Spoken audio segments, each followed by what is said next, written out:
આપણી સાથે આજે એક મેનેજમેન્ટ જોડાઈ ગયું છે જિંદાલ સ્ટેનલેસનું।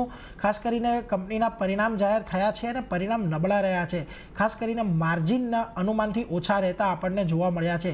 આ અંગે વાત કરવા આપણી સાથે જોડાયા છે જિંદાલ સ્ટેનલેસના ગ્રુપ सीएफओ અને एग्जीक्यूटिव डायरेक्टर अनुराग मंत्री।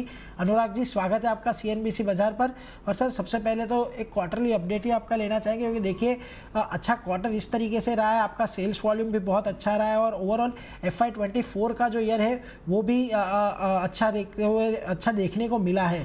क्या अच्छी बातें रही आपके लिए जो आपके पक्ष में ये इतना अच्छा रिजल्ट हमें देखने को मिला है? उससे पहले एक शुरुआत करना चाहेंगे। जो नीरज जी, जैसा आपने कहा कि हमारा जो FY24 का साल रहा पूरा, इसमें हमने 23% का पूरा वॉल्यूम ग्रोथ दिया, विच इज और जो हमारी जो डोमेस्टिक डिमांड के चलते जो बहुत स्ट्रॉन्ग डिमांड आ रही है from the various sector, specially auto, railway, transportation, process industry, तो स्टेनलेस स्टील का यूजेस बढ़ता जा रहा है। क्योंकि जो carbon steel versus stainless steel में अगर देखेंगे तो स्टेनलेस स्टील एक कोरोजन रेजिस्टेंस है, तो लोग ज्यादा से ज्यादा स्टेनलेस स्टील कई इंफ्रास्ट्रक्चर प्रोजेक्ट में अब यूज हो रहा है। तो उसके चलते हम 23% की वॉल्यूम ग्रोथ दी है हमने FY24 में। पैट में भी अगर देखेंगे, पैट लेवल पे there is a good increase, 2,500 crore का पैट है अगर हमारा साल का देखेंगे तो। ओवरऑल हमने हमारा जो एबिटा पर टन है वो साल का करीबन 18,500 रुपये पर टन का एबिटा है, पर टन है। तो ओवरऑल हमने जो हमारे जो गाइडेंस थी उन्हीं की रेंज में हमने हमने डिलीवर किया है साल 24। हमने देख रहे हैं कि स्टेनलेस स्टील का सब जगह मल्टीपल सेक्टर से डिमांड आ रही है। थोड़ा सा जो तो इसके चलते ओवरऑल हम मार्केट में स्टेनलेस स्टील का यूजेस के लिए काफी बुलिश है। जी सर। सर, हमने देखा है ये डोमेस्टिक जो डिमांड है वो बहुत ही रोबस्ट रही है हमारे लिए, लेकिन क्या इंटरनेशनल मार्केट में थोड़ी कुछ रिकवरी देखने को मिल रही है? लग रहा है आपको FY25 के अंदर ये जो एक्सपोर्ट का कंट्रीब्यूशन है थोड़ा बढ़ते हुए देखने को मिलेगा, या फिर अभी जो जियोपॉलिटिकल टेंशन है चाइना के अंदर जो अभी समस्याएं चल रही है उसके बीच थोड़ा एक्सपोर्ट पे आपको उम्मीदें कम है अगले साल के लिए? हाँ, आपने सही कहा। बिकॉज अभी जो जियोपॉलिटिकल सिचुएशन है उस पर कॉल लेना बहुत डिफिकल्ट है। अगर आज की सिचुएशन में देखूं तो जितना जो मल्टीपल जगह पे वॉर्स और वो चल रही हैं उसके चलते हम एक्सपोर्ट को, हमारा जो एक्सपोर्ट टारगेट है, we will not be able to increase much. 10 से 15% की रेंज में रहेगा एक्सपोर्ट का मिक्स हमारा। लेकिन एक चीज जो मैंने आपको पहले बोला कि हमने जो अच्छी की थी कि हमारा बिजनेस मॉडल बहुत फ्लेक्सिबल है एक्सपोर्ट और डोमेस्टिक मार्केट में। तो हमारे को इसके चलते ही हम अच्छे वॉल्यूम दे पाते हैं। तो हम एक्सपोर्ट डिपेंडेंसी नहीं है हमारे वॉल्यूम की। तो अगर हम एक्सपोर्ट मार्केट अच्छा नहीं भी होगा तो भी हमारा क्या है कि वॉल्यूम हम स्टिल 20% की ग्रोथ हम अगले साल के लिए भी टारगेट कर रहे हैं। तो एक्सपोर्ट अभी वीक है बिकॉज जो मल्टीपल जियोपॉलिटिकल सिचुएशन है, यूरोप उतना अच्छा रिकवरी नहीं हो रहा है जितना हमको एक्सपेक्टेड था। तो अभी थोड़ा एक्सपोर्ट लगता है कि हमको थोड़ा सॉफ्ट रहेगा इस साल भी। 10 से 15% की रेंज हम मिक्स में देख सकते हैं एक्सपोर्ट की। जी। सर, एक सेक्टोरियल आउटलुक भी आपका लेना चाहेंगे। जिस जिस सेक्टर को आप कैटर कर रहे हैं, देखिए वो चाहे ऑटोमोबाइल हो, रेलवे हो, इंफ्रा हो, हर जगह पर हमें अभी तो एक रोबस्ट डिमांड देखने को मिल रही है। लेकिन आपको कौन से सेक्टर से अभी ज़्यादा उम्मीद है अगले साल के लिए? तो ये 3 सेक्टर जो आपने बोले नीरज जी, ये ऑटो, रेलवे, ट्रांसपोर्टेशन, ये बिकॉज जो गवर्नमेंट का गति शक्ति प्रोग्राम है उसके चलते हम देख रहे हैं कि मल्टीपल जगह से, जैसे वंदे भारत कोचेज है, इसमें ये 100% स्टेनलेस स्टील जैसे यूज हो रहा है। वंदे मेट्रोज का हमने अभी जो मेट्रो सिमिलर लाइन पे जो वंदे भारत मेट्रो शुरू हो रही है उसमें भी हमारे कोचेज स्टेनलेस स्टील के कोचेज लग रहे हैं। मेट्रोज में स्टेनलेस स्टील के कोचेज होते हैं 100%।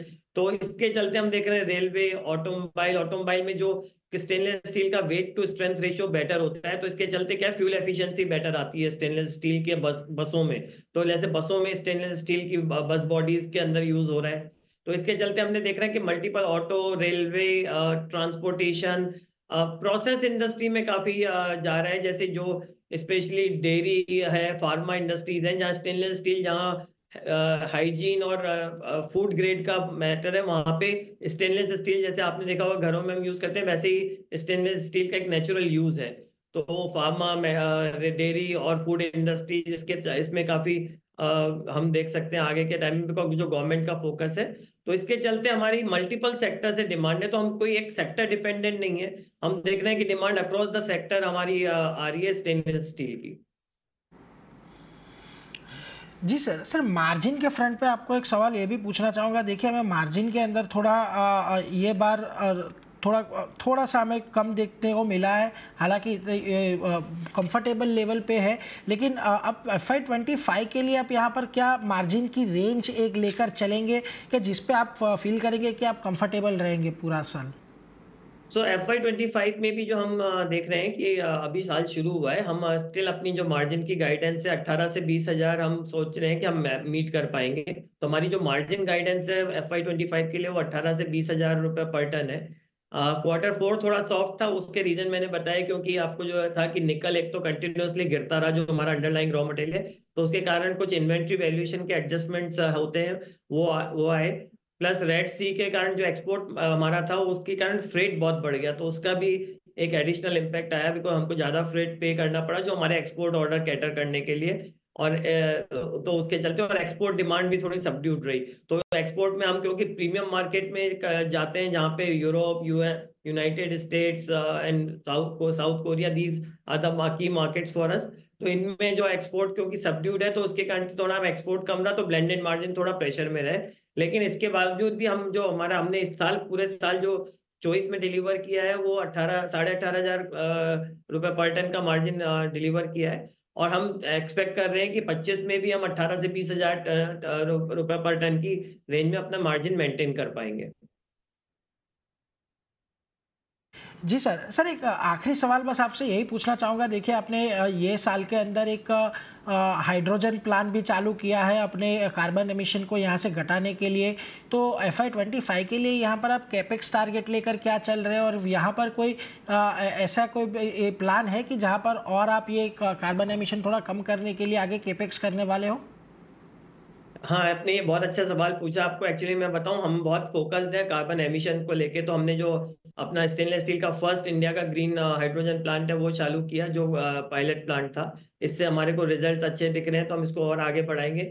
हमने और एक काम अच्छा किया था कि हमने जो हमारी कैपेसिटी एक्सपांशन किया था, उसमें हमने कहा था कि अब हम फॉसिल फ्यूल बेस्ड या कोल बेस्ड पावर प्लांट नहीं लगाएंगे, और हम इसको रिन्यूएबल से करेंगे। तो हमने रिन्यूएबल के लिए 300 मेगावाट की डील साइन करी है। तो आगे के जो हम एक्सपांशन है वो हम पूरा रिन्यूएबल एनर्जीज पे फोकस कर रहे हैं।